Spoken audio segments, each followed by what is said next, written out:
It is for me to announce on behalf of the judges that the prize is awarded to Lydia Davis.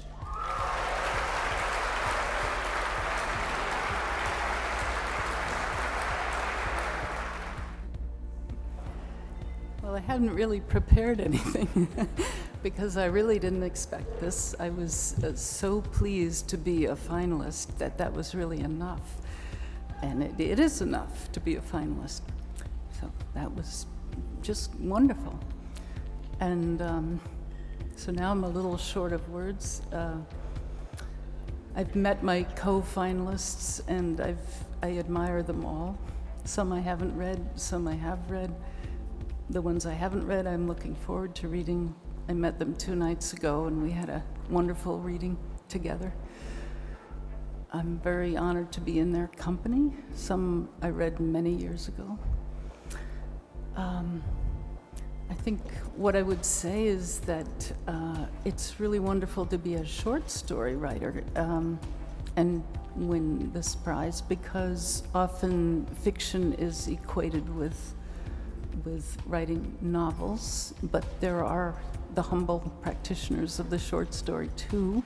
I just read today, I think, that Catherine Mansfield was an important critic and advisor of Virginia Woolf, which I didn't know. And Catherine Mansfield died very early. And I would also, I'm still recovering because I really did not expect this. Really didn't. I read Aaron Appelfeld when I was in my 20s and was very impressed. I guess what I thought of saying was that since I'm a translator also, that it's a nice vote for translation, because I've spent a lot of time, say 2 or 3 years, when I would have been writing more fiction. I was not writing more fiction, I was writing a translation of Proust and then of Flaubert after many years of other translating. And if this could bring translation more into the light, I would be very happy. And I know some of the finalists and some of their friends here are translators, and I think that's terribly important to translate into English so that the work is then available to the whole world. So so I'm very grateful. Again, it's very hard to say thank you when you weren't expecting to say thank you. But to the Man Booker and to Emmanuel Roman, who has such a wonderful name for this, and to everyone involved in this. So thank you.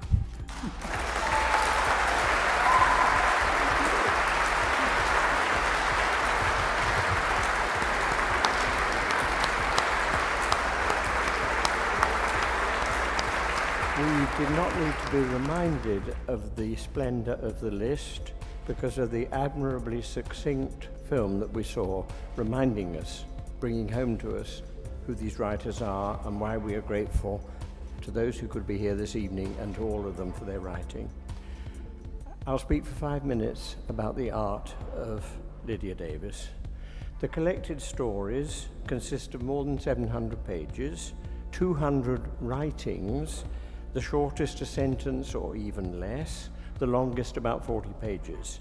So should we simply concur with the official title and call them stories, or miniatures, anecdotes, essays, jokes, parables, fables, texts, though that's a dangerous word in some respects, aphorisms sometimes, or even apophthegms, prayers, and wisdom literature? Or we might settle simply for the word observations, which T.S. Eliot, you remember, used as part of the title of his first book, Prufrock, and other observations, where observations are the things that you notice and the things that you are moved to say about them, both the remarkings and the remarks. Observations, Lydia Davis in an interview, I'm very curious about strangers, I observe, as in a bus line. Now, fortunately, we don't have to fret about how to categorize these works. They're all manifestly works of imagination, such as respect not only the imagined and the imaginative, but as fiction always needs to do, the imaginary, different in kind. Imagination, as Coleridge wrote, the power that reveals itself in the balance or reconciliation of opposite or discordant qualities. Judgment, ever awake and steady self-possession, with enthusiasm and feeling profound or vehement. Judgment ever awake, or judge then of our surprise as readers when we come to experience and of course to judge such writings.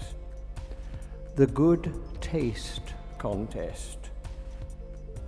The husband and wife were competing in a good taste contest, judged by a jury of their peers, men and women of good taste, including a fabric designer, a rare book dealer, a pastry cook, and a librarian. The wife was judged to have better taste in furniture, especially antique furniture. The husband was judged to have overall poor taste in lighting fixtures, tableware, and glassware. The wife was judged to have indifferent taste in window treatments, but the husband and wife both were judged to have good taste in floor coverings, bed linen, bath linen, large appliances, and small appliances. The husband was felt to have good taste in carpets, but only fair taste in upholstery fabrics. The husband was felt to have very good taste in both food and alcoholic beverages, while the wife had inconsistently good to poor taste in food. The husband had better taste in clothes than the wife, though inconsistent taste in perfumes and colognes. While both husband and wife were judged to have no more than fair taste in garden design, they were judged to have good taste in number and variety of evergreens. The husband was felt to have excellent taste in roses, but poor taste in bulbs. The wife was felt to have better taste in bulbs and generally good taste in shade plantings, with the exception of hostas. The husband's taste was felt to be good in garden furniture, but only fair in ornamental planters. The wife's taste was judged consistently poor in garden statuary. After a brief discussion, the judges gave the decision to the husband for his higher overall points score. If you wish to scream at the end, you are of course right. It is pushing you to the point at which the only way of dealing with this might be to scream. It's the brevity and the scale and the not over and done with nature of these fictions that startle her reviewers and, more importantly, her readers. And yet this should startle us, because nobody is ever surprised on opening, say, the collected poems of Tennyson or Wordsworth, of Robert Frost or T.S. Eliot, that the poems are of very different length, that some of them are simply 2 or 4 lines long, although written, for instance, by William Blake, who sometimes wrote poems that are 2,000 lines long. So, like the wonderment as to what kind of beast we are here in the presence of, this wonderment as to some of the beasts being much smaller than others of the beasts, or than your usual beasts, ought to be something that we register and muse upon for a little while and then wave. We don't have a word for a piece of writing that is the counterpart of the word poem. We don't have a word a prose. That would have to mean something else, but it is absurd that we suppose that prose writings, if they're going to think of them as stories, should be of a certain length. I would like to propose the faintly pretentious word devoir as a word for Lydia Davis's writings. It's a word that means her chosen task. It means one's duty. It means the utmost that one can do. It means homework that is delighted in and then comes home to a great many people. The art is full of vigilance. It's vigilance as to how to realize things down to the very word and syllable. Vigilance as to punctuation. She is a great master or mistress of punctuation. It's vigilance as to impure motives.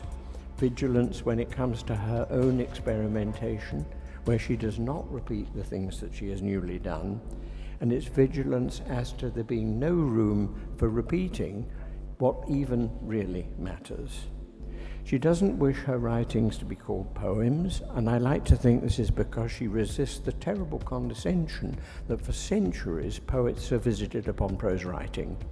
Coleridge says prose is the words in the best order, poetry is the best words in the best order, but there aren't any better words than Jane Austen put forever in their best order. There aren't any words better than those that Samuel Beckett put in their best order, or than Shakespeare. Shakespeare is the greatest prose writer in English, as well as the greatest poet. So the art is at its furthest possible removed from what Henry James notoriously called those large, loose, baggy monsters with their queer elements of the accidental and arbitrary. And he goes on to tell you that he means Thackeray, and he means Tolstoy, and he means Dumas. But we stand in need of all kinds of fiction, and Lydia Davis is one of the kinds we stand in need of. She has met reviewers who have thought that she compactly clips her works down too far by half, but I'd like to end with something that T.S. Eliot wrote. Of course, one can go too far, and except in directions in which we can go too far, there is no interest in going at all, and only those who will go too far can possibly find out just how far one can go. Thank you, and thank you.